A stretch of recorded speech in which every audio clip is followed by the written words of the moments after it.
So, I love multiplayer games, but I've honestly grown pretty bored of the current multiplayer gaming climate. And that's because it seems like all anyone ever wants to play are the same stale games that have been out for years. Every once in a while, a new multiplayer game tries to enter the playing field, isn't able to maintain a player base, and then eventually it just dies. It's really a shame because although these failed multiplayer games are never perfect, they always have some fresh and innovative concepts to bring to the table, and then that potential just gets tossed in the trash. And then we're stuck with 10 more years of the same stagnant mainstream games that everyone collectively pretends are still exciting, but aren't really that fun anymore. Not naming any names. League of Legends, Dead by Daylight, Overwatch, the entire Battle Royale genre. Some of my favorite multiplayer games are ones that never even actually made it. Things like Battlerite, Evolve, Awesome Knots, Dead Island Epidemic.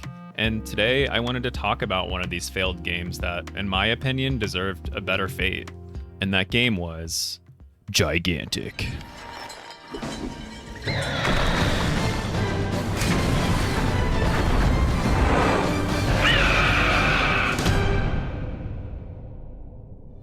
In Gigantic, two teams of 5 battle each other in third-person action combat, with the overarching goal of trying to take down the opposing team's guardian, a gigantic mythical creature inspired by the concept of raid bosses from MMOs.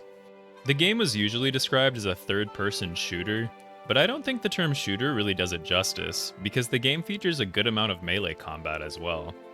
Although there are a few characters who do utilize guns, many of them use fantasy weaponry such as staves, wands, daggers, potions, bows, and giant eyeball hands. This emphasis on fantasy rather than firearms is something that immediately made Gigantic stand out to me, as it allows for some very creative character design, and Gigantic really knocked it out of the park in this area. Every character feels like a fully realized identity, each with their own visually distinct designs and unique playstyles. I do want to spotlight some of my personal favorites for you guys, just to give you an idea of how cool they are.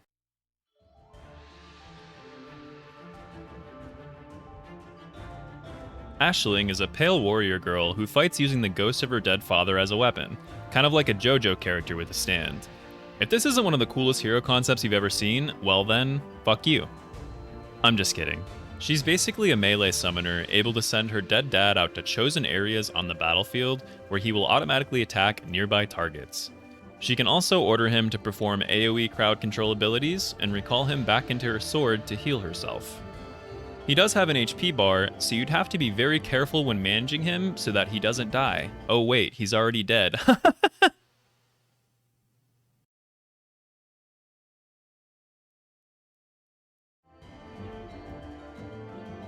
Charnock is a cool dragon guy who uses fire magic, filling the classic pyromancer archetype. What I like about Charnock is that his visual design doesn't resemble a stereotypical dragon. He's not like other dragons. He's more like a chonky dragon centaur, and honestly, I think that's a vibe.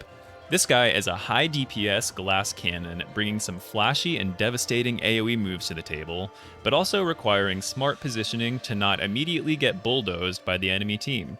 He gets a neat mobility skill called Detonate that allows him to launch himself up into the air, which is probably the closest he can get to flying as a fat wingless dragon. No one can hide from my sights. Did you guys like my Widowmaker impression? Haha. Anyway, Imani is your standard sniper character, preferring to sit way back and eliminate her enemies from a distance. Her coat has this giant, obnoxious fur lining on it, so first of all, fashion, but what's so genius about this design is that it gives her a weakness. Sniper characters tend to be very annoying to play against in any game because you often aren't even able to spot them until they actually kill you. Gigantic thought of this and gave Imani a very distinct visual characteristic that makes her stick out like a sore thumb when she's camping on top of a rock 5 million miles away from you.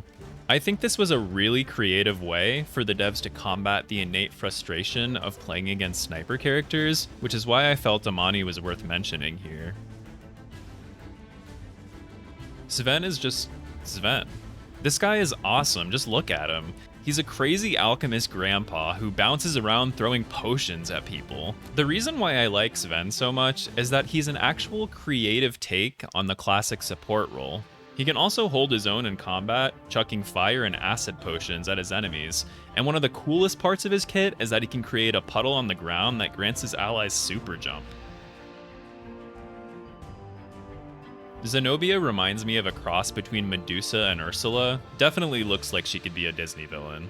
She's an offensive support character who uses dark magic AoEs to debuff and hinder her enemies, and has some lifesteal capabilities as well.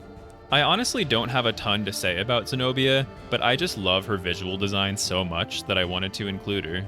The way she slithers around is very cool looking. Dami mommy energy for sure. Vadasi is a floating lady with huge thighs and huge healing numbers. At first glance, she seems to play like a classic beam healer, but she actually has a unique gameplay mechanic that makes her a bit more complex than the average support. She can create spirit orbs by sacrificing her own HP, which she can then consume to empower her other abilities. This makes her a high-risk, high-reward character, as you constantly have to be thinking about whether or not you can afford the HP needed to buff her abilities. I just really appreciate this type of gameplay challenge in a support character, and I think that Vadasi puts an engaging twist on the classic AFK healer archetype.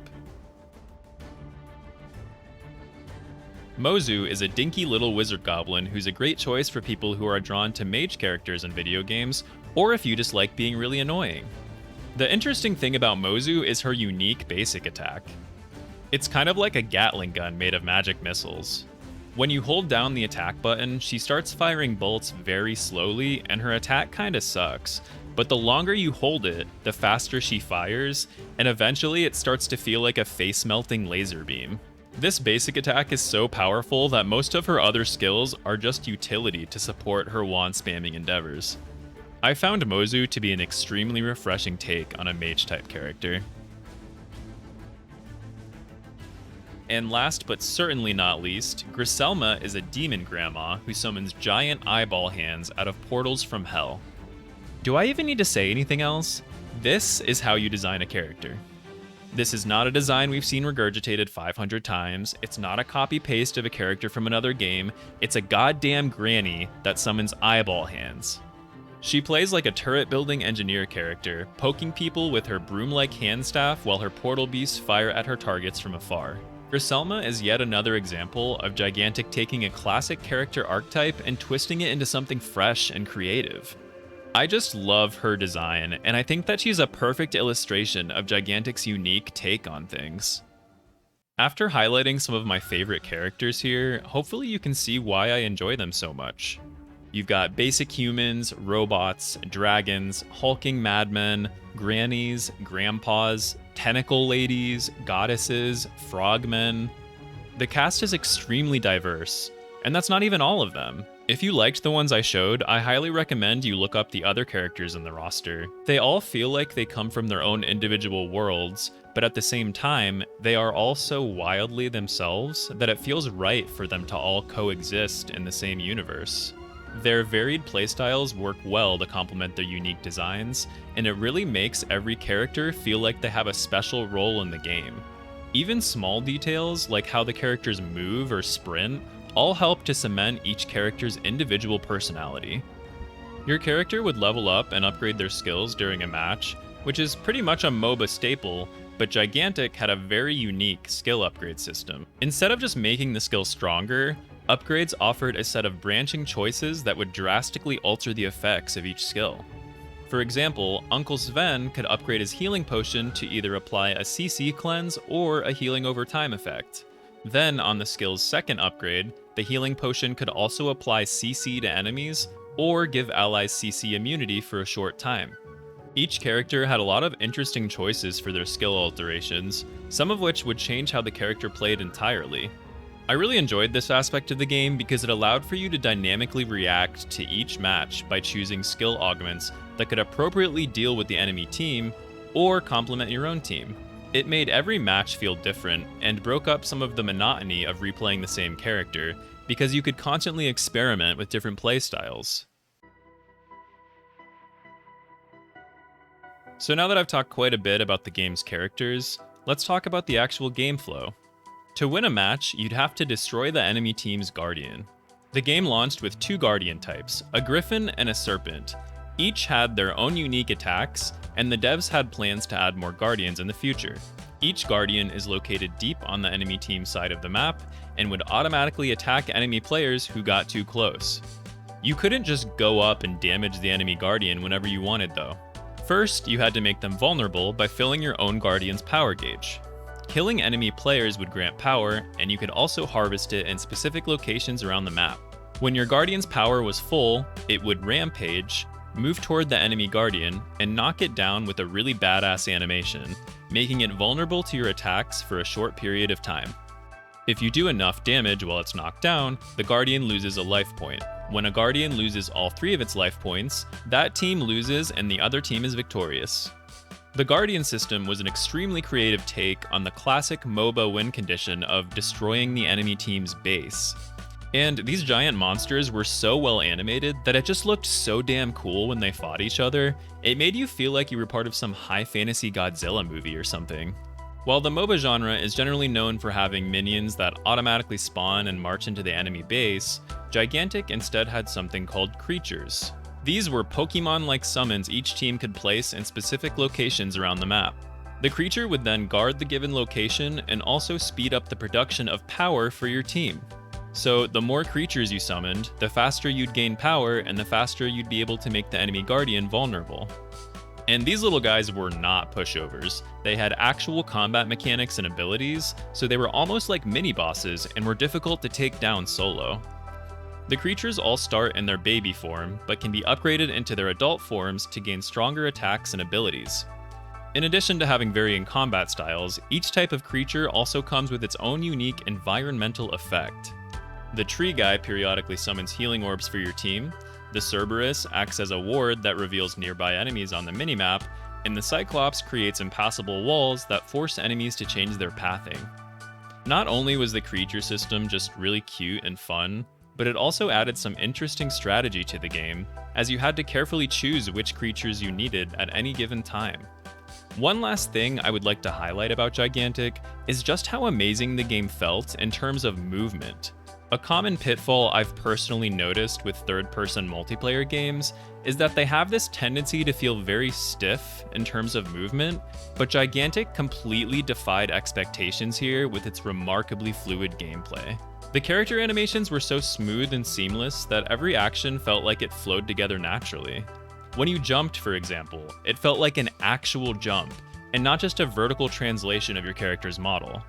The game had a lot of vertical mobility in general, so you weren't restricted to just the horizontal plane during combat. This freedom of movement allowed for some really creative positioning, and the top-tier animations made every fight feel like a top 10 anime battles. Gigantic was honestly unlike anything I had ever played before, and it had this sort of captivating charm to it that left a lasting impression on me. And that's why I'm making this video in the first place, because even though the game has been shut down for years, it just really stuck with me. Speaking of which, it is about time we shift gears and talk about what happened to it. And I think the best way to start this conversation would be to give some brief history on the game's lifespan. In 2012, independent game studio Motiga began developing an early prototype of Gigantic called Raid, but Gigantic wasn't officially announced until 2014. As a small indie company, Motiga was struggling to financially support such an ambitious project, so to help fund it, they entered into a publishing deal with Microsoft in 2015, which is also when the game's closed beta phase started. A year later, in 2016, Microsoft then stepped out of the deal with Motiga, which kind of screwed them over and left them with more financial difficulties and layoffs. While they were still in shambles from the Microsoft deal ending, Perfect World Entertainment approached Motiga and offered to publish Gigantic. So Motiga takes the deal, and after many delays, the game finally released in 2017. Tragically, it only lasted for about 6 months before Motiga announced that the game's servers would be permanently discontinued on July 31st, 2018. When Perfect World Entertainment approached Motiga, they framed the deal as if it were a partnership, but in reality, it was actually an acquisition. So when Gigantic didn't work out, Perfect World dissolved Motiga entirely. They weren't even able to remain as a company after the failure.